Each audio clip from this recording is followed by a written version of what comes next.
talk on the Eucharist. Last time when we met, we talked about the Eucharist as a sacrament. And so I asked this question last time, and I'm going to ask it again because it'll help us kind of review where we were and where we're going. Why did our Lord institute the Eucharist? This is reason or reasons.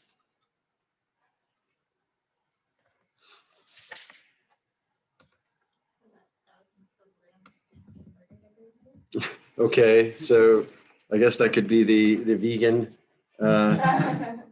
response. Thousands of lambs. Well, but it took like 70 years, right? It took a while. But yeah. Yeah, okay. So certainly it was kind to the little lambs. What else can we think? Can we go a little deeper? Can we plunge a little deeper? So spiritual food for the journey, which really is what though? What is the food? Remember we said it's the bread of angels last time. Why do we say the bread of angels?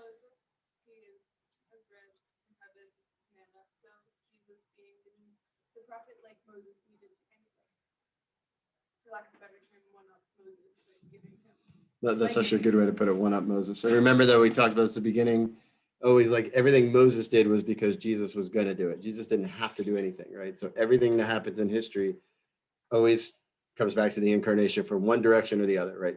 From the future to the past. All right, so the idea of the bread of angels, right, was this communion with God, right? So which is why one of the names for the Eucharist is communion, right? So this enduring presence of God, right? Why else?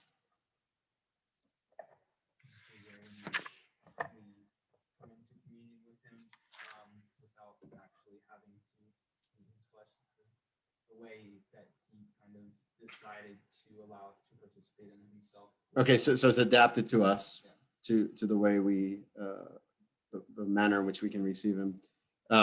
So it's communion, and I'll give you a little hint, presence, right? So his enduring presence, remember I said that he left his presence so that he would always be with us from the incarnation on, right? And then the third is what we're going to talk about today, which is sacrifice. And it's actually, sacrifice tends to be the one that people forget about, right? Because in today's kind of culture, everyone's all concerned about their rights and human rights, and but not so much on the rights of God, right? So why do we need to offer a sacrifice to begin with? All right, that's what we're gonna cover first. All right, so there is a virtue. It's called the virtue of religion, which is a sub-virtue of the virtue of justice. And justice is rendering someone their due. Religion is rendering what's due to God, okay? So religion, religare, means to bind. And so St. Thomas says that religion is a moral virtue by which a person is disposed to render to God the worship and service he deserves. It is sometimes identified with the virtue of justice toward God, whose rights are rooted in his complete dominion over all creation. So what do we owe God? Worship, yeah, everything in essence, yes. But worship, okay, so what does worship look like though? Yeah, sacrifice. So we got to tease this out a little bit, because like in our contemporary culture, I say sacrifice and you think like the thousands of little lambs that are getting slaughtered. But you think like, okay, there's like these crude, bloodthirsty, ritual sacrifices going on from primitive times. And some of that is because like Christ was the definitive sacrifice, and the sacrifice of the Eucharist, which was the sacrifice from then on, was unbloody. And so we don't necessarily associate it with that. But nevertheless, we need to offer sacrifices to God, right? That's part of what we owe him. All right.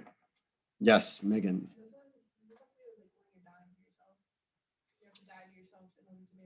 Yeah, I mean, that would be. You have to sacrifice yourself to bring him into you.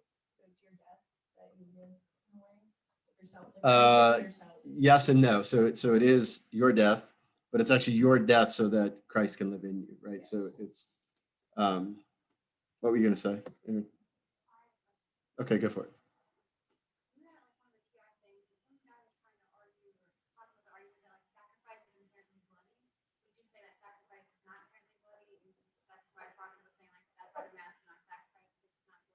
Yeah, so sacrifice inherently involves the separation of body and blood, right? So in that respect, when someone says that a sacrifice is inherently bloody, that's what they mean, right? But there is, in the sacramental realm, which we're going to talk about, there is such thing as an unbloody sacrifice, right? But it still involves the separating of the body and the blood, right? Yes. No, but aren't there, even in kind of the old law, weren't there sacrifices of grain offerings or Yes. offerings or Yes. like, Yeah. So, and I think what, or at least I've read into your question that the sacrifice for sin was most of what you're talking about, but for sure. So let's talk about the sacrifice. All right. So St. Thomas says that sacrifices are part of the natural law. So what does that mean? That means that everyone owes sacrifice to God. All right. And what I want to move us away from a little bit is just like the the thought that me not eating, another handful of M&Ms is a sacrifice. We use that as the language like of sacrifice, but that's not at all what we're talking about here. Okay. And in fact, when we're talking about that, really, it's everything has to come through the sacrifice of Christ, right? Because that's the most pleasing sacrifice.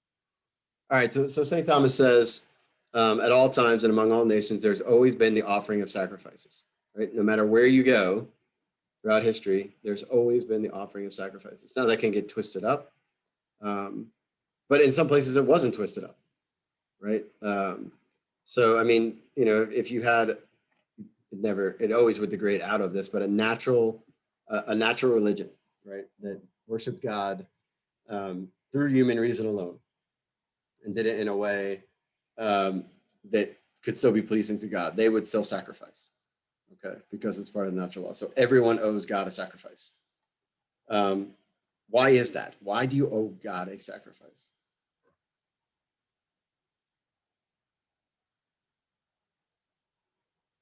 Like, why can't you just go, point to the sky after, like, somebody who's just hit a home run and just be done? Why do you need to offer sacrifice? I don't know what direction I'm going either, but we'll see. In the Old Testament, part of why like sacrifices, it was from things like grain or from food. It was to show that trust in God of saying like I can go without some of this because I know you're going to provide. Okay, keep going with that though. So that's definitely along along the right sort of train of thoughts. does it have to do with like giving back to God what He gave us? Why? Why would we give it back to him? Is he like an Indian giver? Like what? Like what? Acknowledging His bounty. Yeah. So we give back as an acknowledgement of his bounty. So that would be one of the things, right? So Thanksgiving would be one of the reasons we offer it back, right? So you just named one of the 4 reasons why we offer sacrifice to God. All right. And I already gave you one when I said sin offering. What are the other 2 reasons? Anyone know? Did you say petition? Yeah, petition would be the other one. And then there's a 4th one, which is the primary one, really. Well, it's adoration, right? Because he's infinitely above us, right? Infinitely above us. And so we owe him adoration, right? And because we're subject to him, and we're subject to him because he is Lord of all, right? Acknowledging like that He holds our life would be part of the adoration. Like He has. Yeah, I mean, taken our life and you could thank him for that, but the acknowledgement that, essentially, adoration is the acknowledgement of God's glory, right? And goodness, God's glory is just goodness known and seen, right? So for some known and seen good thing, you praise God. Yes, Megan. So, is adoration like encompass the whole like acknowledgement side of that? Of like I acknowledge your existence, therefore like I'm going to like you used to burn offerings. So like I acknowledge you, so therefore I'm going to like participate like in mass and in the sacrifice. I acknowledge you, so I'm going to go pepper slants for it and burn out. Like It's an acknowledgement, yes, but the form of it would change depending on what you were offering. yeah, okay. So that was like my other question. That was like if like mass is that sacrifice and Eucharist is that sacrifice, how would you like Yeah, we're totally gonna get to that. Yeah, and that's the direction we're going. I was kind of messing with Ryan a little bit. I do know where we're going. So, all right. So let's get a definition then. Define our terms. So what's a sacrifice? So St. Thomas says a sacrifice, properly speaking, requires that something be done to the thing which is offered to God. All right. For instance, animals are slain and burnt, bread is broken, eaten, blessed. The very word signifies this, and sacrifice is so called because a man does something sacred. On the other hand, an oblation is properly the offering of something to God, even if nothing be done thereto. All right, so again, using my kind of silly M&M example, right? That would be an oblation, not a sacrifice. Okay.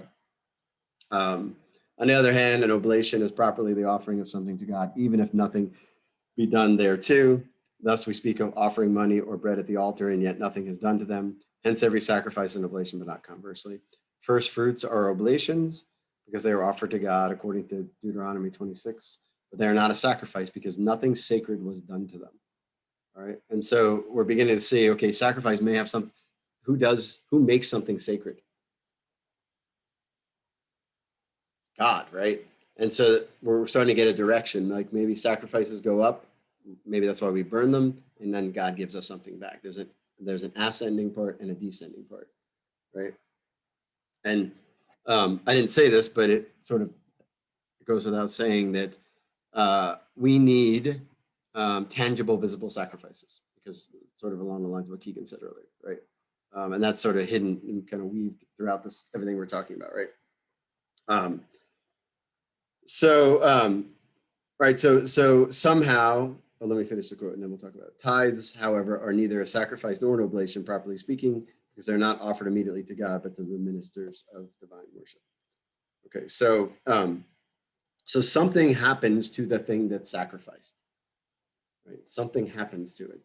God does something to it and gives it back to us, right? And so we tend to think sacrifice destroys, but that's not what God does, right? Sacrifice certainly changes the thing, but doesn't wholly destroy it, okay? And so, okay, so let's go back to sort of Megan's question a little bit. So why, so sacrifice of the lambs, for example, right? So there's a burnt offering, blood is spilled out, and the people take the lamb and eat it, okay? Why a lamb? Okay, well, yeah, so Christ is the Lamb of God, so he made lambs so that he could do that. But why that, why the burnt part, why the eating part, and why is the blood poured out and the people can't? Why is the blood left or not? Why is the blood given to God? Yes, Meg. I'm not quite sure about the blood. I know for the burnt the idea is like the burning something, burnt things create smoke rises. Mm-hmm. So it's going up. Yes. Yep. Blood is typically like used for cleansing, and blood is like your life essence and your life force. So maybe that can have something to do with that. Like God gets that life essence and that life force, and He feeds us, and He enters within us. So like that sacrifice enters us. So okay, so you've hit. Oh, I mean, you're almost right on top of it. So the blood belongs to God because He is the giver of life, right? And so the blood would be poured out because now it's symbolic, right, of the person offering their life to God, right? So that the substitution is made of this thing, offering the life, and God takes the life, right, as if it's your own. But to drink the blood would be to unite yourself with that thing that you're offering. All right. So think about that for a second, right? So to drink the blood would say that the life of this victim, I want it truly to be my life instead of symbolically.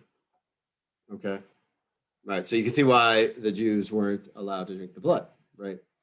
Two reasons, right? For what I just said, but also because Christ was going to give his blood, and actually you do unite and his blood flows through your veins. Right? And it's also why that they would only offer things that were life-giving, right? Flesh of the lamb, bread. What else do they offer? different grains, right? All those things. Yes, Megan. What about, like, I know they did the scapegoat. Like, there was a scapegoat ritual that they would do where they would send one goat, or they send a goat off and then like have it basically killed in the forest. And then the other goat they would keep with them and then sacrifice. And it's the idea is that like that goat that they sent off, the scapegoat, had their sins and then they would forgive their sins. Yeah, so they didn't slaughter that it just went off into the wilderness and didn't come back. Okay. So there's the idea, their sin going and taken out to the desert, right? Which is, why Christ starts in the desert, right? He's the scapegoat coming in. So that's why the Jews then didn't drink the blood, and why they also didn't offer things like gold. Right? In fact, that's an abomination. Why? Because gold doesn't give life, right? And it doesn't sustain human life. Right? And so that's at the heart of sacrifice, right? The sacrifices that are pleasing to God always involve things that sustain human life. And again, we get the sort of parallel with the Eucharist, right? What does it do? It sustains supernatural life, right? Remember we said that as one of the things when we talked about the parallels between like the natural the way our natural life direction, our natural life goes where we eat, and then our supernatural life. How do you sustain natural life? You eat. How do you sustain supernatural life? You eat the Eucharist, right? So that's the idea. Okay. All right. So we already talked about this. So the four ends of sacrifice are adoration, thanksgiving, petition, and reparation for sin. All right. And we're going to keep coming back to that, especially when we get to the Mass. All right. What I want to do is talk a little bit about the sacrifice for sin. And then, because that's the one that Christ mentions, right, at the Last Supper. Fulton Sheen says, it is not hard for anyone who ponders on sin and guilt to recognize that sin is in the blood. And because life is in the blood, the shedding of blood expresses appropriately the truth that human life is unworthy to stand before the face of God. The shedding of blood, therefore, represented the emptying of sin. Right? And that's why Christ is fully emptied out, right? So that we can, again, we can have his blood going through it, his pure blood going through our veins, right? So this total emptying out of pure blood.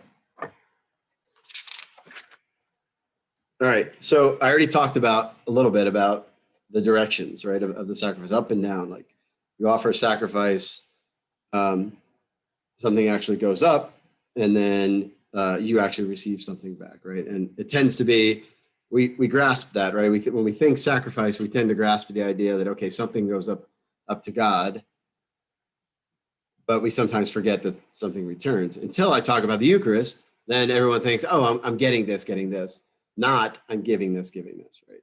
So this is just about, like, the rest of what we're going to talk about mostly is not getting more out of Mass, it's giving more into it, okay? And so to start, what's a priest? A priest is someone who offers sacrifice, right? But a priest is also the one who's the mediator, okay? So he stands between the people and God.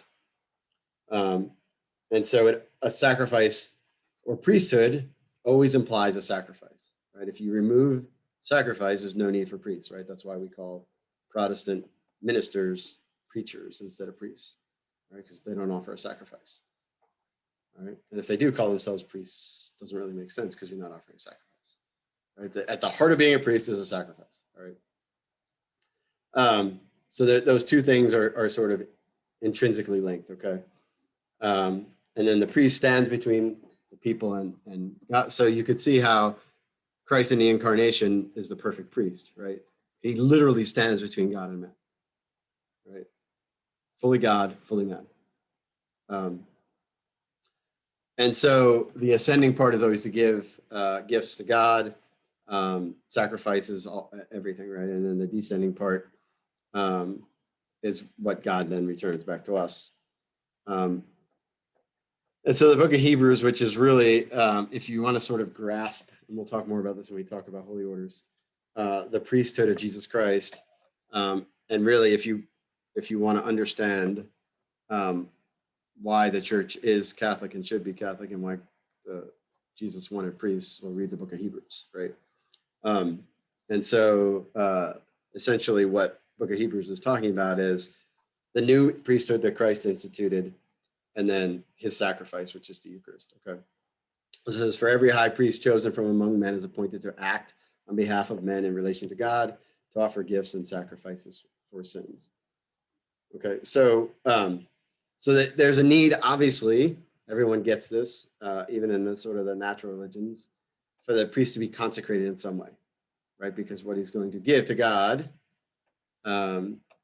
is supposed to be sanctified and holy, right? And the priest doesn't just give to God, he receives from God and then gives it to the people, right? And so in a certain sense, who's he standing in for when he does that? Right? God, right? I mean, we don't even need to go to New Testament, right? So why then were all the priests in the Jewish religion men? For the same reason that all the priests in the Catholic Church are men, okay? Because they're standing in the place of God, all right?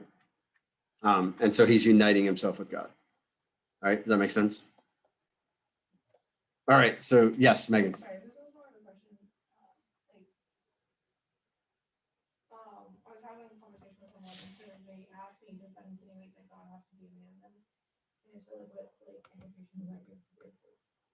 Why actually does he have to be a man? Yeah, so I trust you on that, but it's just more like. Yeah, so it has to do with just for the same reason we call God he and not she, right? So the sacramentality of masculinity, what it means, right? I mean, the short answer is, well, that's the way Jesus did it. But the longer answer as to why Jesus did it that way is because the masculine is always the giver of life, right? Always coming in from the outside. And so that is nonsensical to our world today because they just think, yeah, well, it's not even that. They just view like it, we have different words for it now, right? Like sex and gender are two different things somehow, but they just view it as just some accident and not touching the core of the person. Yeah, so it's the masculine thing, right? Okay. All right. So all throughout the Old Testament, we find God is very meticulous about how sacrifice is supposed to be offered, and we sort of grasp why that would be because they're meant to prefigure the sacrifice of Christ, right? And so of course he's going to be very specific on that. But what we don't necessarily grasp is that there is a greatest sacrifice. All right. So let's talk about first of all sacrifice, and then why Christ's sacrifice is the greatest, and why the Eucharist is also the greatest sacrifice you can make. So St. Augustine says, now there are four things to be considered in every sacrifice: who it's being offered to, who it's being offered by, what it is that's offered, and who it is offered for. And this one true mediator, he's talking about Christ, and reconciling us to God by his sacrifice of peace, would remain one with him to whom he offered it, and make one in himself those for whom he offered it, and be himself who offered it one at the same time it was offered.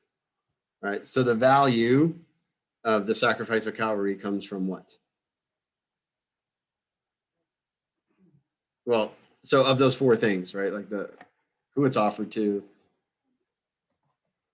it's the victim, right? Like, because the victim is a pure victim, right? And the priest has a pure heart, right? And in fact, the priest has such a pure heart that he's united almost perfectly to God. Not almost perfectly to God.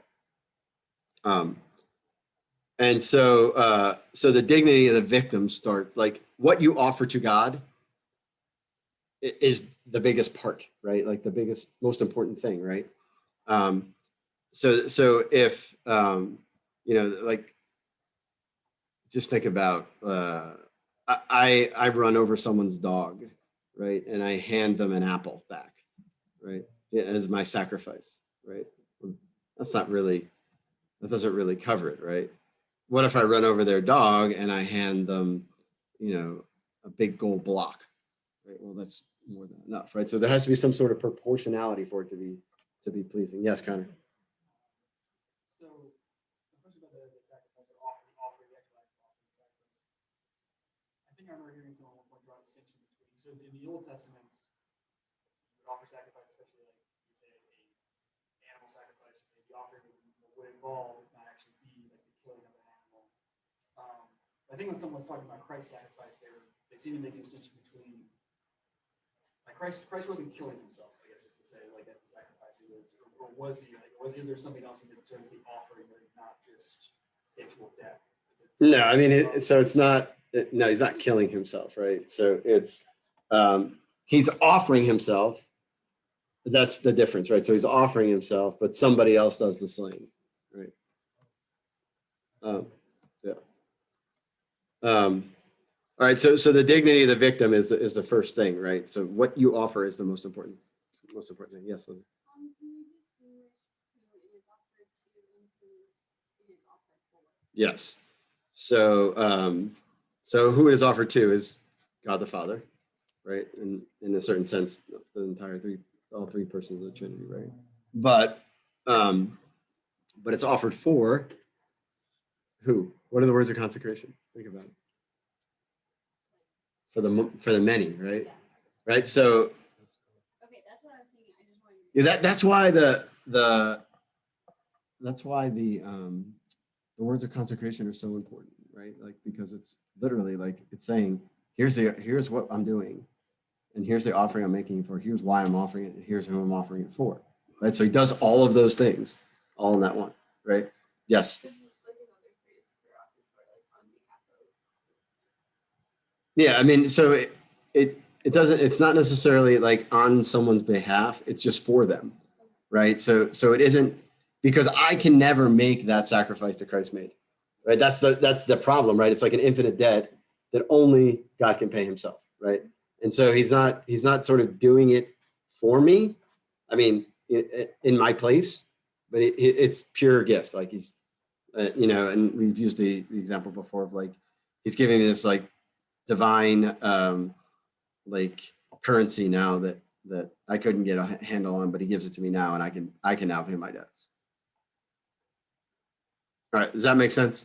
So what happened on Calvary? Its value first and foremost comes from the victim. Second comes from the priest who offered it. Third, from the heart or the interior of the person offering it. And then fourth, because of the unity between the priest and the victim, right? So the thing is infinitely valuable to the priest. Okay. All right. So this we'll come back to this, but I want. So this is one of the things that people often will say. They're like, well, sacrifices ended with the Old Testament, and plus when we start Lent, we hear, "I desire mercy and not sacrifice."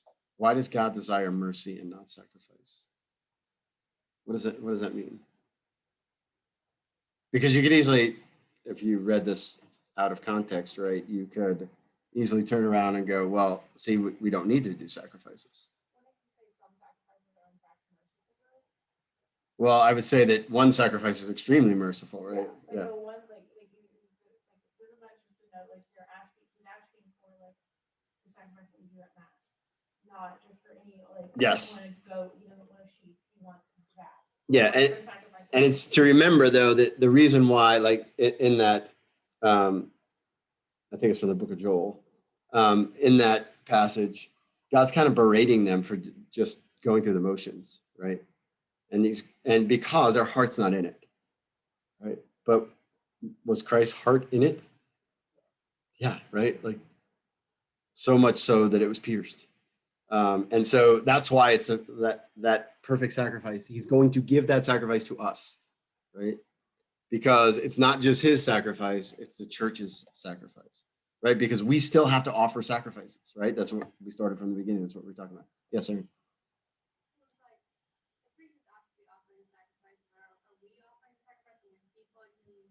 Yeah, we're going to talk about that at the end, but yes. And if I didn't answer your question, then ask me again. So this is the part that what I really want us to sort of now begin to focus on is how we better give at Mass. Okay.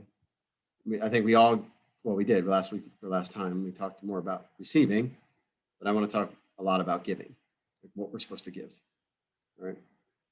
All right, so the first to start that, we have to see what's going on as Christ's sacrifice given to the church. All right, so it's not just about the church benefiting from Christ's sacrifice, but it's also the church being empowered to continually make that same sacrifice. All right. So, so in a certain sense, Christ sought to leave the church a means by which it could still offer a perfect sacrifice, right?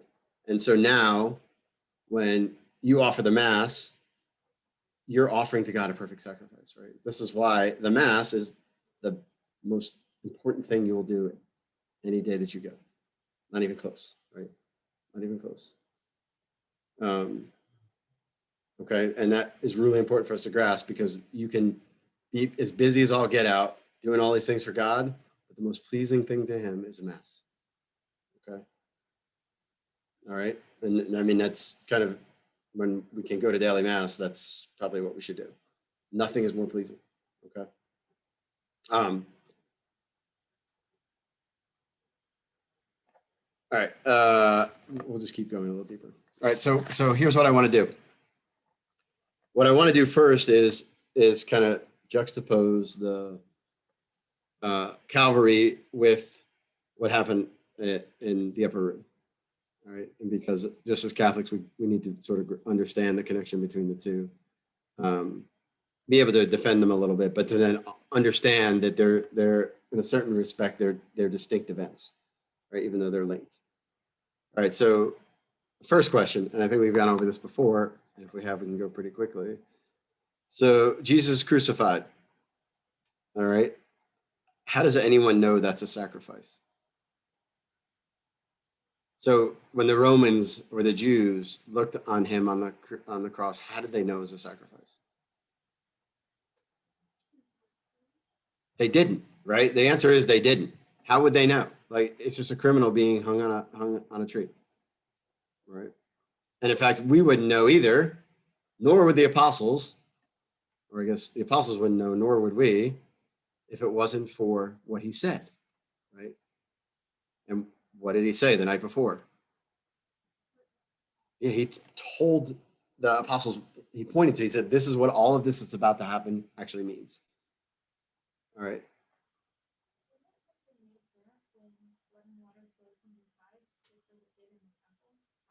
I mean, those are all like motives of credibility, but in the end, someone could just go, well, that's ironic.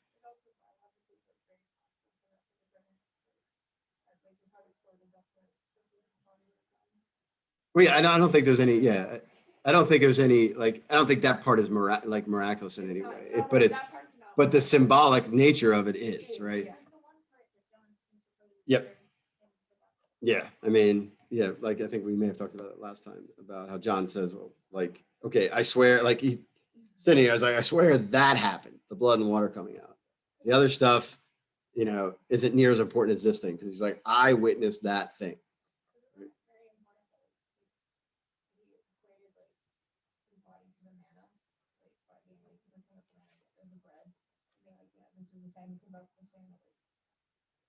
That goes like back to also to like the tie to Moses, because Moses gave them bread in the desert. Mhm. The manna, like the life. Yes, it all ties back, right? So he's the new temple, and then there's blood and water flowing out from the temple, right? Brendan, were you going to say something?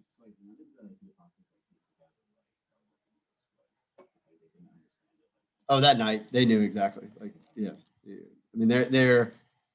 I mean, and if you sort of understand what's going on, and like the feet washing is like a ritual, like ordination, right? And so they're like, well, wait a second. And you can even, I think maybe Brant Petrie, one of them, does something about Jesus at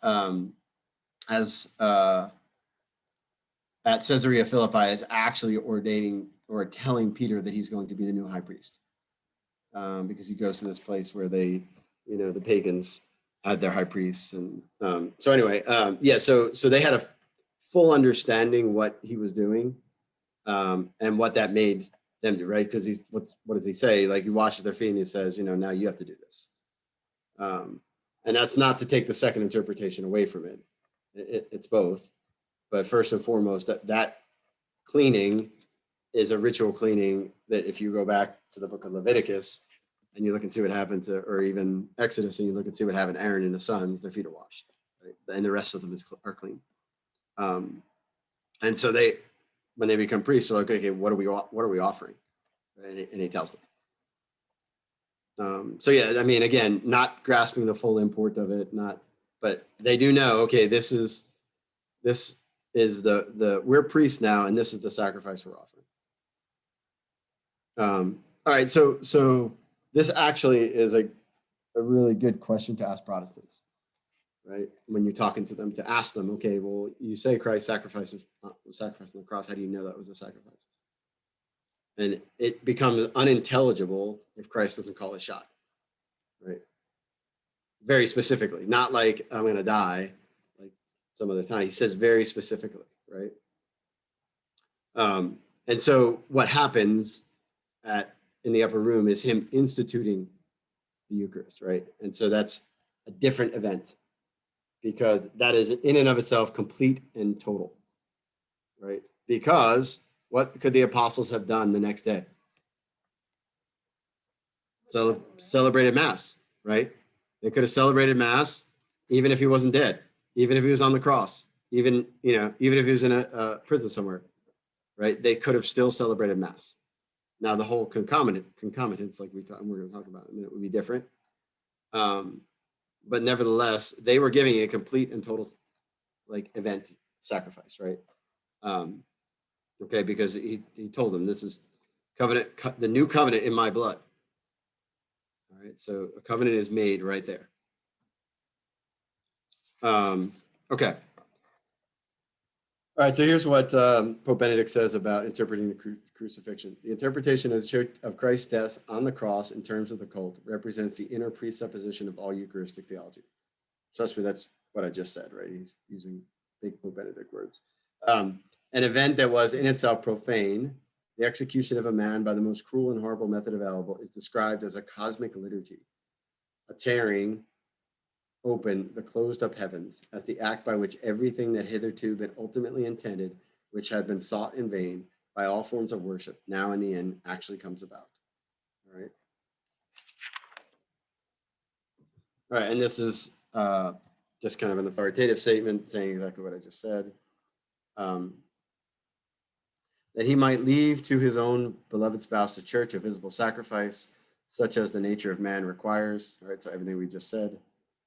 Whereby that bloody sacrifice, once to be accomplished on the cross, might be represented, and the memory thereof remain even unto the end of the world, and its salutary virtue be applied to the remission of those sins which we daily commit. Declaring himself constituted a priest forever according to the order of Melchizedek, he offered to God the Father his own body and blood under the species of bread and wine and under the symbols of those same things. So again, there's that divide between the Last Supper. And again, even though the Last Supper finds its meaning or finds its fruit from the crucifixion finds its meaning in the Last Supper. Okay. Yes. So my children wants to go out. So what's the importance of mentioning Melchizedek? Okay, so Melchizedek is an Old Testament priest that Abraham encounters. I don't know, maybe chapter 16 or 17, and he offers bread and wine. That's his sacrifice, right? And then Psalm 110 talks about David and David's son, and then talks about there being a priest forever in the line of Melchizedek. And then the book of Hebrews closes the loop and says Christ is. So that's why you bring up Melchizedek. Because I was always confused about why we drop Melchizedek and that not being included, but it's more the significance of him. Yeah. So he is, so in the book of Hebrews, it actually talks about why there's a parallel between him and Christ. It says that we don't know anything about Melchizedek. He was out without father, right? So without human father, just like Christ. So he's a type of Christ. And then Christ offers his sacrifice, right? Bread and wine. I hate using this term, but I don't know what other time you're using from the narrative. Is he supposed to be like a Christ-like figure from the Old Testament? Yeah, definitely. We just call it a type, right? A type would just be pointing from the Old Testament forward to Christ. So yes.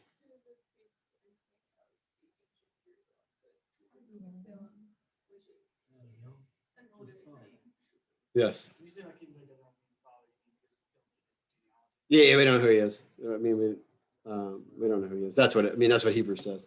So we don't know where he came from, as if he's without father. Let me think about if there's something else I want to say about that. Okay.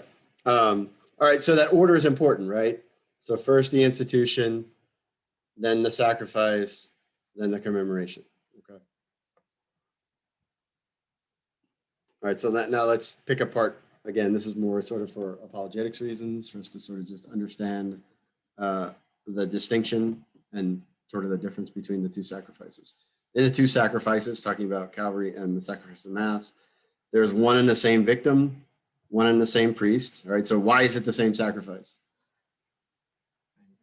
Same victim, same priest, right? Okay. Who then on the cross offered himself, and who now by instrumentality of his priests offers himself anew, the two sacrifices differing only in their mode. All right. So one is offered, we'll say naturally, and then one is offered sacramentally, right? So what does a sacrament, remember I talked about this at the very beginning of the semester, we talked about how we talk about there being this sort of supernatural realm and then the natural realm. And I told you there's really a third one, and it's sacramental, right? Where things behave a certain way, right? And so what does a sacrifice look like in the sacramental realm? Right. It's important to grasp this only because someone would say, okay, well, I don't see any sacrifice happening. And you would say, well, actually it is. That's what a sacrifice in the sacramental realm looks like. The body and the blood are separated on the altar, right? That's why they're consecrated separately. And so that's why it's a sacrifice. Yes. Where does it fit in some of the different churches? I don't know if it's just Protestant or like more of the Eastern rite that will have the bread and the wine. Well, so they won't consecrate them at the same time, right? So the consecration part is important because it's actually separating what really at this point can't be separated, right? Like in his natural body, those things can never be separated again. But in the sacramental realm, they can be, and they are. And so the bringing back together is, and even in the Roman rite, the priest will drop a small piece of the host in there to show that the body and blood really aren't separated, right? They are one thing. Like one, his body and blood are together once he rose from the dead. Yes.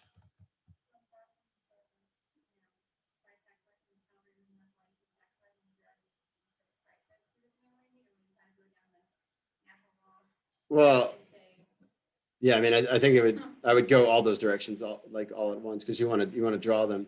What I mean, almost always do is try to draw someone into the book of Hebrews and then they're gone, right? Because the question always would be, okay, well, it says Christ is a priest forever. Priests offer sacrifices. What is his sacrifice? And you could say Calvary, and you will say, okay, that was once. Like, how is he offering it forever? Right. And then the question, and you go, well, here it's exactly how he's offering it, right? And then you just take them through chapter 7, 8, 9, and 10 of the book of Hebrews.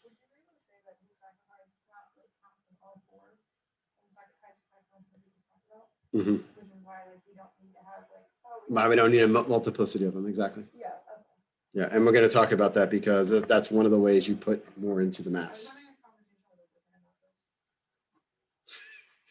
Yeah, it's probably. I'm serious. Oh, I'm sure. I don't doubt it. It's just I'm surprised they were even interested. Well, she might actually know. She's met Connor. She's went to mass before. She's interested in it. She just doesn't understand like why we only have one form of sacrifice whenever they have multiple. Does that make sense? Like, Yeah. that whole concept of it. Well, now you can tell them, right? Because it is all 4 types of sacrifices. Okay. All right, we already talked about this. About concomitance, where essentially this is just that when you receive one communion under one kind, you receive the entire Christ. Okay, we've already talked about that.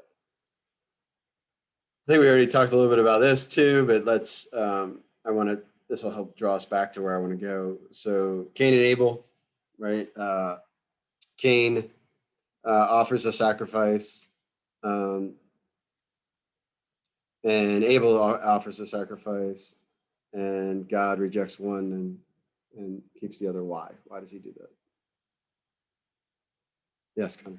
You have a question? I didn't think about it. Okay, go ask the question, and we'll go back to this. So kind of going back to where we're talking about the second hour, is each mass a new sacrifice, or is it just this, like the same one sacrifice, or is it kind of? Yeah, you wouldn't say it's a new sacrifice. You would say it's the one sacrifice represented. Yes. Abel brought the fatty portion of the first thing, like he brought the really good part of his first fruits versus Cain just says he brought an offering of fruit from the ground. God appreciated it. But where is Cain's heart? Because what's the words that God doesn't really say, bring something better to me. He says, right? If you act rightly, you will be accepted, right? So it has nothing to do with, per se, the thing being offered. It's starting out with Cain's disposition, right?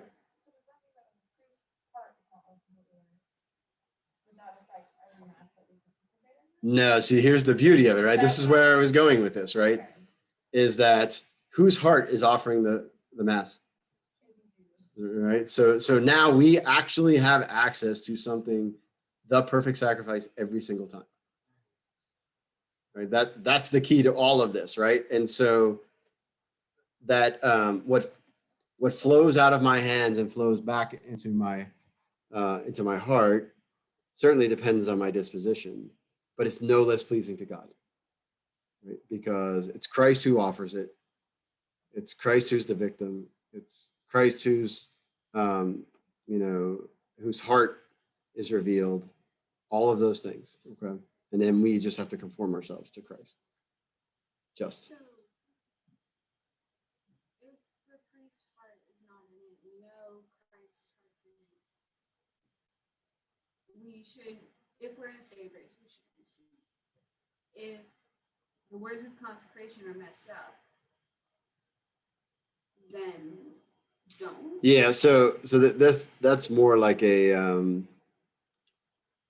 canon law typey question. I mean, unless they were like totally butchered, like, he picks up the bread and says, this is, the wonder of wonder, like totally butchers it, then, I wouldn't get caught into that. Like, I would not get caught up in that trap. Yeah, I mean, I wouldn't get. But I've been in masses where priests haven't been very attentive, and they've said the consecration over the wine twice or over the bread twice. Like, not good, but doesn't make it invalid. Yeah, I guess I'm trying to distinguish when there's times where it would not be appropriate to receive, even though you're in a state of grace. Are there times? Yeah, well, the peanut gallery in the back wants me to put my foot down. So theoretically, I would say that I wouldn't receive any time that there's desecration going on in the manner in which it's being distributed. That would be my. Well, you got to decide what you think the definition. I'm not. So it's like a simple act. Yeah. So I've asked this question before. I'll ask it again. What is the worst sin that we currently, as a people, are doing? Yeah, like, because it's offense directly at God, right? And like, I totally don't want to get in the whole like receiving on the tongue versus receiving in the hand, but in my what I don't understand is if you really believe it's Christ, why you would even risk touching it and having a particle fall on the floor. That's unfathomable to me. Like, why, if you really believe that? Now, I understand like bad catechesis and, but there's no reason for people who know what that really is to receive it in anything out of the hand of a priest onto your tongue. So and I feel comfortable saying, like, I don't, like, you can receive it in the hand. Doesn't mean you should, right? Like somebody is going to have to step up, because the Eucharist, like, somebody is going to have to receive Jesus beautifully and with a pure heart, and it might as well be us, right? That's my sort of opinion, right? Yeah, so it never was actually like that. So so there is, I think it's Cyril of Jerusalem has in his I think it's in his Mystagogy, he talks about having received, like he says, make like a throne with your hand or whatever. And them receiving in the hand when they did that was way different than we do it, right? So they may or may not have been wearing gloves, but they would literally just go like this, fingers, like, it's not ordinary food. So think about what we're doing when we, who gives us himself? Jesus, right? If I take Jesus with my hand, who gave me Jesus? Me, right? Yeah. So like our actions show what we believe in. What, like, so I am feeding myself. It's just ordinary food then. So like the whole communion in the hand thing has destroyed faith in the Eucharist, right? Because I'm watching and I'm going, oh, okay, this is just like regular food. And what do now most people believe? Regular food, right?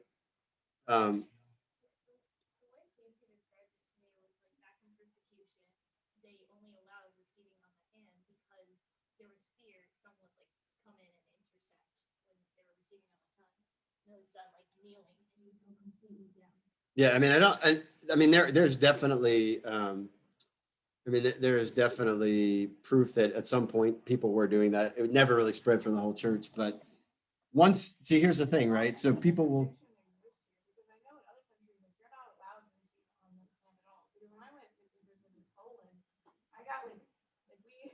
I remember this very concretely, because we were basically told we'd all receive on the hand, because that's what we're all taught to do. When we got there, they're like, be careful receiving on the hand, because the older women will start yelling at you in Polish. Good. And Yeah, good. not nice yelling. Yeah, I don't know why, like. So because I know I googled it, so I didn't understand why it was some of this created. Yeah, I don't know why, like Indiana, like why they keep this. I mean, I can tell you why it was allowed initially. It was supposed to be an exception. Yeah. Yeah, but for us in like the modern world, exceptions always become rules. Like you can't make exceptions because they always become rules. And so, specific people should have asked if they needed it for whatever. I don't know why you would need it, but they should have asked if they needed it. And then, the Holy See could have granted them permission, but that isn't the way it was done. Yes. Way back when it was a couple decades or centuries ago. 1965 is when it was. Other countries. Okay, I said decades first. Yeah. But other countries were receiving on the hand, and so it went to the papacy, and they're like, "So what's the deal?" And the papacy basically was like, "Okay, there are enough people doing it. Like, we'll grant it." And then no one was doing it in the U.S. actually, and then the bishops in the U.S. were like, "Hey, can we start doing that?" And the papacy was like, "I guess if you need to." And then they were like, "Sweet," and then that's why we all grew up being told to receive on the hand. I thought it was to make Protestants look like No. it was like a really dumb thing. Consider the rest of Yeah. So anyway, to close the loop on the historical, at least part of it. So by the 6th century, the church actually got rid of it. Like there's magisterial documents from the 6th century saying that it's not licit to receive in any way but on the tongue. And so for till 1965, that was the norm. Isn't there a lot you said also like the priest washes their hands and consecrates their hands before every mass? Yeah, that's a lot. Well, the priest's hands are consecrated when they're ordained too, right? And and like the fathers of the church, for example, like Mary Magdalene, right? What does Jesus say to her when he touches her? When she touches him. Well, don't touch me, right? What does he say to Thomas? why can Thomas touch him? And I mean, that the fathers of the church understood that as priesthood, right? Thomas's hands were consecrated, so therefore he could touch the body of Christ.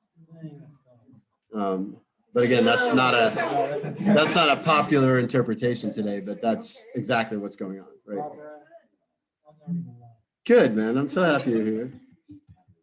Blessing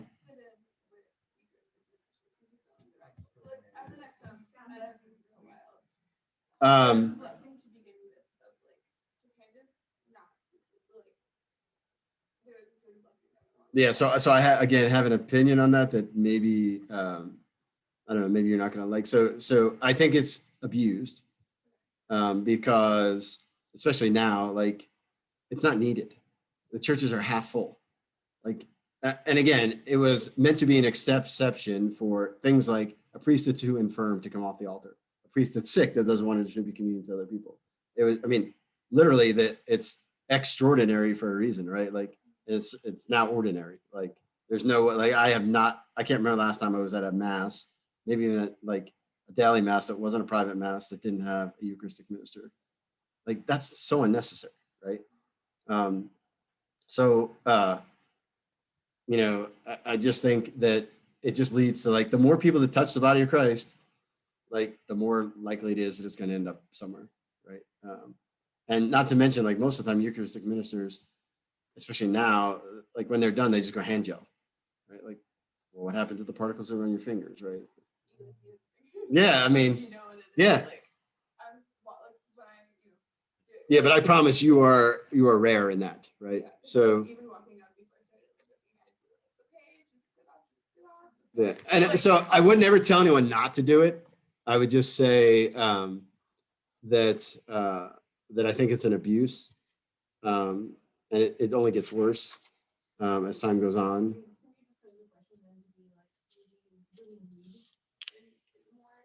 No, we definitely don't need more. And like that would be like the only thing that you would definitely need to say is like, do we need an extra for this mass? And like the answer is no, then like Yeah, it's funny. Like in our parish, I mean, I will never go to the Eucharist minister, but sometimes I'll come over to the line, right?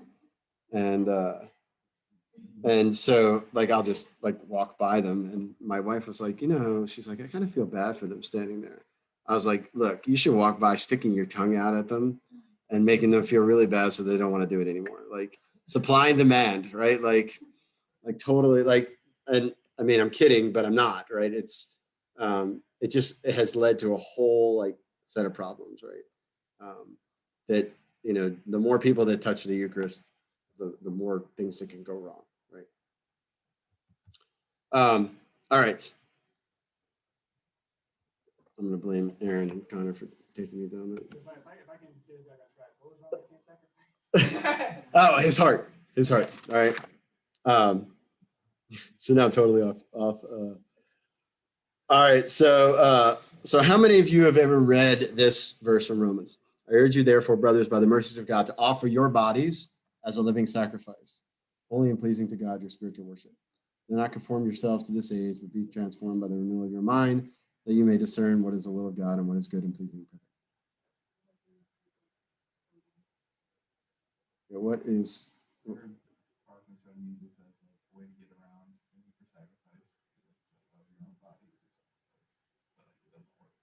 No. So this is Eucharistic, right? Living sacrifice ought to be like a big, like flashing light, right? Because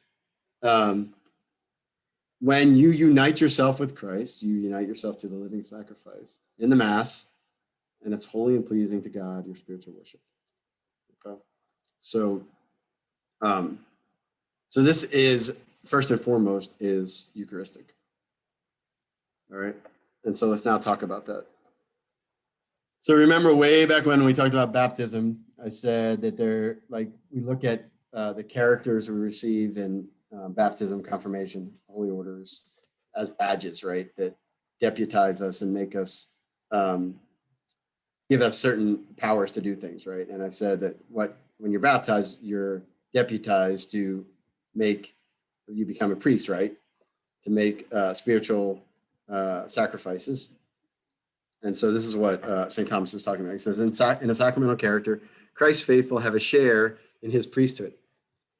in the sense that as Christ has the full power of spiritual priesthood, so his faithful are likened to him by sharing a certain spiritual power with regard to the sacraments and to things pertaining to the divine worship.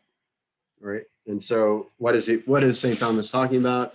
He's talking about how we can offer the Eucharist. So there has been since Second Vatican Council, and this sort of fits in with at least the Eucharistic minister thing, this push within the liturgy for what people call active participation. All right. How many of you have ever heard this term? Like, okay. How many of you actually know what it means? Yeah, like a lot of people actually don't know what it means. Like active participation in the Mass. Like you hear active participation. Well, most people in church hear active participation. They're like, okay, well, we're going to need 17 more Eucharistic ministers. We're going to need 13 greeters. We're going to need somebody to, I don't know, offer hand gel, like all these things, right? They're like, how can we get more people involved in the Mass? Yeah. Anyway, so, but that's not what that means. All right. Well, no, it means actually doing what's like paying attention to what's going on and doing it with the priest. All right. Yeah. Yeah. So I got another slide and this will help us to sort of get more. All right. So the priest, again, there's a fundamental difference in what the priest does between ours, right? So he says, pray, brethren, that this, my sacrifice and yours, right? So there's a fundamental difference between how he participates in the Mass and what he offers versus how we participate and how we offer, okay? And so that's what I want to sort of unpack. This sacrifice is so decisive for the salvation of the human race that Jesus Christ offered it and returned to the Father only after he had left us a means of sharing in it as if we had been present there. Each member of the faithful can thus take part in it and it inexhaustibly gain its fruits. So each member of the faithful can thus take part in it and inexhaustibly gain its fruits. Yes. I guess it's more of a personal question, but is it perfectly fine to like go to the notes order and say just all the prayers, say the Our Father and all that in my head, versus like going to a Latin Mass where I know it's gonna be like I'm praying it to myself silently. So like. So you mean like not audibly responding? Yeah, like I find myself. Yeah, I don't think there's anything in the rubrics that says you have to respond audibly.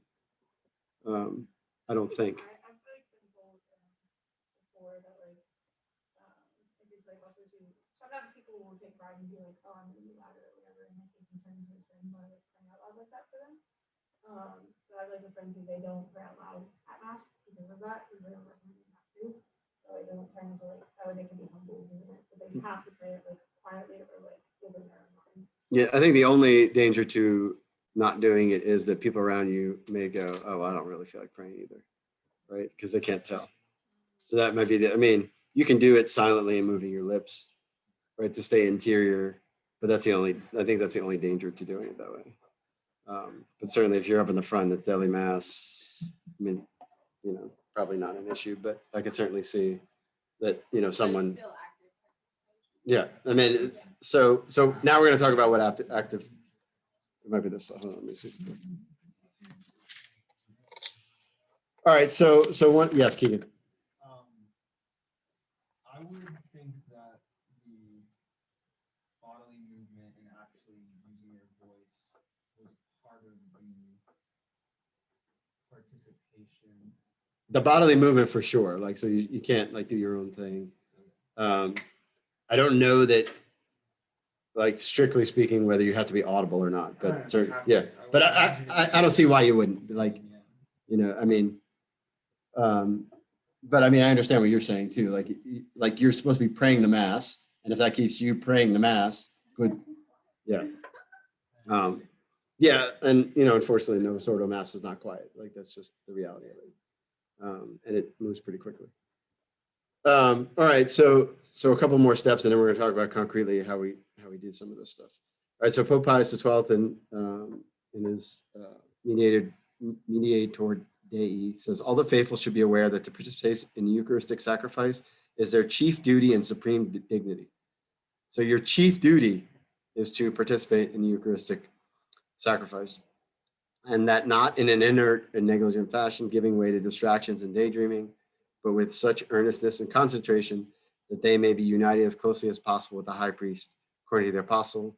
Let this mind be in you, which was also in Christ Jesus. All right, so he's talking about participating, again, fundamentally different way, but participating in the priesthood of Christ, right? But now he's going to also talk about us participating in the victimhood of Christ, right? Which is a really important part. It is quite true that Christ is a priest, but he is not a priest just for himself, but for us.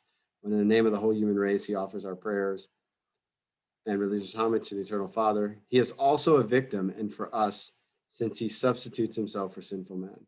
Now, the exhortation of the apostle, let this mind be in you, which was also in Christ Jesus, requires that all Christians should possess, as far as is humanly possible, the same dispositions as those which the divine Redeemer had when he offered himself in sacrifice.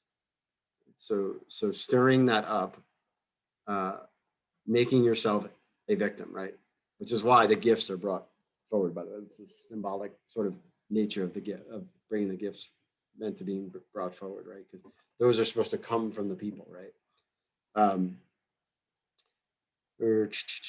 He offered himself in the same, that is to say, they should, in a humble attitude of mind, pay adoration, honor, praise, and thanksgiving to the supreme majesty of God. Moreover, it means that they must assume to some extent the character of a victim, that they deny themselves as the gospel commands, that freely and of their own accord they do penance, and that each detests and satisfies for his sins.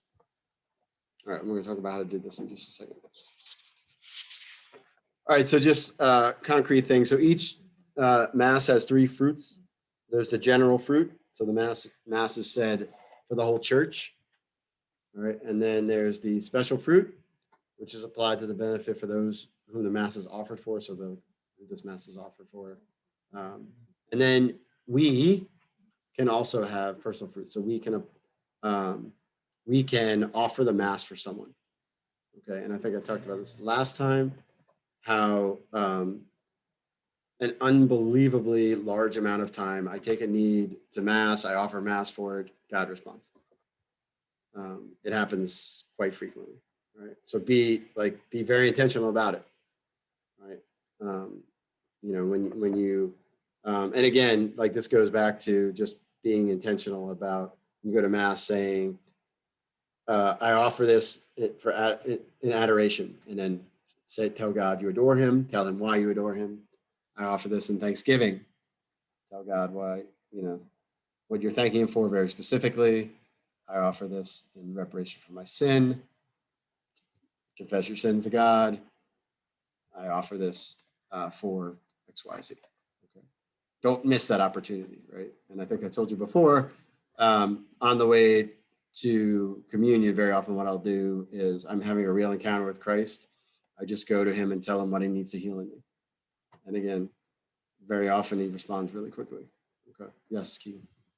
So I've heard this in regard to the Eucharist, where you would say, like, we are offering the entirety of the Mass. Yeah, so you can offer the Mass for whatever you want. So, like, I guess the way I've heard that phrase, like, oh, you offered Eucharist after you received it for someone, but it would be. Yeah, you don't need to do it like when you receive. It's at like the sacrifice. Remember, so the sacrifice is complete on the altar, right? And so the offering has been made. You're receiving it as, I don't want to say independent of it, because it's not, but that's not the sacrificial part of it, right? Like that. Remember, the Eucharist has those three aspects of it. And that's communion for you, right? So our offering the Mass is more so in the Eucharistic prayer itself, kind of that, like that sacrifice. Yeah, So like very specifically, yes. Yeah. And it's in a lot of ways that idea has been lost, because the Mass has a little bit been stripped of like sacrificial language, right? And so people don't realize, like, oh, when I go to Mass and I can't receive communion, but I can still offer it for somebody, like and it's efficacious. Like that's a big deal. That's non-trivial, right? And whereas people think, it's like the drive-through lane or something, like I've got to go get something for it to have been worthwhile, right? And that's the giving of it. John, you had a question? Yeah, so the second one, the fructus socialis, how do you say that? Is that, so that's what the priest is, like, that's determined by the priest who's offering the mass, what, like, so who the mass is offered for, and what is big about being offered the mass. Yes. Yeah, I think at the bottom, it's a little misleading by what I put at the bottom there. Oh, Yes. sorry. Go ahead. Concelebrating mass, does one concelebrating mass equal, you know, if there are two priests concelebrating mass, is equal to, they said mass individually, or is it just one mass? I don't know. I have no idea. I have no idea how, but I would guess that a priest, like say a priest, I don't know if there's actually priests that do this. So they have to say mass every day. So if their one mass is concelebrated, I would imagine that applies. So maybe yeah. All right. So this sort of answers your question, Keegan, about whoever receives the sacrament expresses thereby that he's made one with Christ and incorporated in his members, and this is done by living faith. There's no one who is in mortal sin, and therefore it manifests that whoever receives this sacrament while in mortal sin is guilty of lying to the sacrament. Notice how he says it in the sense of like you only lie to a person, right? And consequently of sacrilege because he profanes the sacrament and therefore he sins mortally. Right. So this is about receiving worthily. And then finally, this is from Pope Pius X, which if you have Latin Mass, Roman Missal, this prayer is actually in there. It says, "Don't pray Holy Mass, but pray the Holy Mass." Right. So don't like that was an abuse of the Mass. That was an abuse of the Latin Mass where people praying the rosaries, praying other things, not praying the Mass. Right. The Holy Mass is a prayer itself, and he calls it the highest prayer that exists. It is the sacrifice dedicated by our Redeemer at the cross and repeated every day on the altar. If you wish to hear Mass as it should be heard, you must follow with eye, heart, and mouth all that happens at the altar. Further, you must pray with the priest the holy words said by him in the name of Christ and which Christ says by him. You have to associate your heart with the holy feelings which are contained in these words, and in this manner you ought to follow all that happens at the altar. When acting in this way, you have prayed Holy Mass. The holy sacrifice of Mass may be offered to God with a fourfold intention: adoration, thanksgiving, petition, and atonement. Right? And so following along and praying with the priest, you actually are praying the Mass. Okay. Yes, Ryan.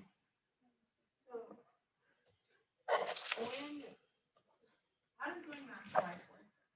Is it like is it It's the same thing. I mean, it doesn't.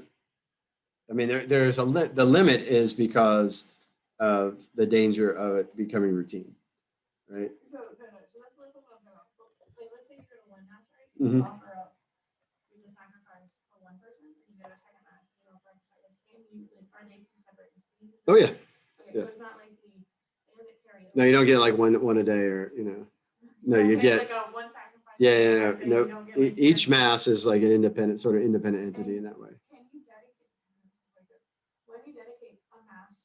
Can you not dedicate multiple? So like this is associated, but like like can you not like offer up for in like a multiple type of ways? So like you have like the sacrifice, like it's multiple sacrifice. Can you not do like the Thanksgiving for someone else? Well, yeah. That's what I was about to do. Is like you should have a person that you're offering a mass for. You should be thanking God for something in your life, asking for blessings on it, and then it's Yeah, I mean, it's not. I mean, fourfold kind of I would feel totally comfortable testing God's generosity. Like just to ask. Like I wouldn't worry about going. Yeah, just wait. I can only have one. Like it's not a genie, right? Like it's not telling you like rub the ciborium and I'll give you. Yes, Connor. Okay, so when you talk about praying Mass, is it a verbal prayer or is it a mental prayer? Like, should you be trying to meditate during Mass, or should you be saying, okay, I need to be like sticking to like? Yeah, so you need to be following along, which means doesn't mean like you have to verbatim pray the prayers, right? So like again in Latin Mass that'd be really hard, right? Because a lot of times it's hard to tell exactly where he is. But the idea is that okay, so I know at this point he's offering it for the church, and maybe that's where my mental prayer goes. But you want to follow what's going on the altar. in that way. And you need to, okay, so he's praying for the church now, but now he's praying for the dead. Do I need to be like following that closely, or can it be like just kind of generally? Yeah, I think more generally in that regard, like certain things that are obvious, right? Like the penitential rite, like you ought to be praying that along with the priest. But then some of the other the more and this is where the Eucharistic prayer in the Novus Ordo is so fast that it's a little difficult to do that.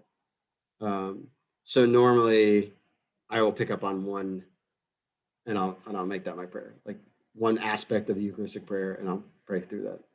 And then with the readings in the homily,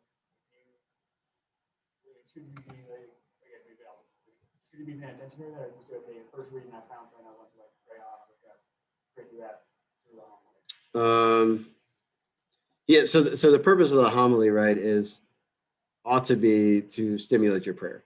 And so if it leads you into something, like normally, I think I talked about this before, that, I mean, some priests just give like kind of dull homilies, right? Like this, just a, you know, yeah. So normally, if I can pick up one theme from them that I can pray about, especially if I know the priest and homily is not his thing, I will pick up one theme and I will pray about it during his homily. There's nothing, again, your attention is on God and the sacrifice, not necessarily on the priest's words or even what, the exact place where the priest is in the mass, right? Because I'm more sick, sometimes either the homily like isn't the best, having out there or something. Sometimes it's hard to understand them. Sometimes or sometimes you're like, okay, that second reading really was impactful, and I want to sit with this longer. Yeah, yeah, and I think that's perfectly fine. Try to avoid like tuning people out, though, right? Like that's the only thing I would try to avoid. Yes, Ryan.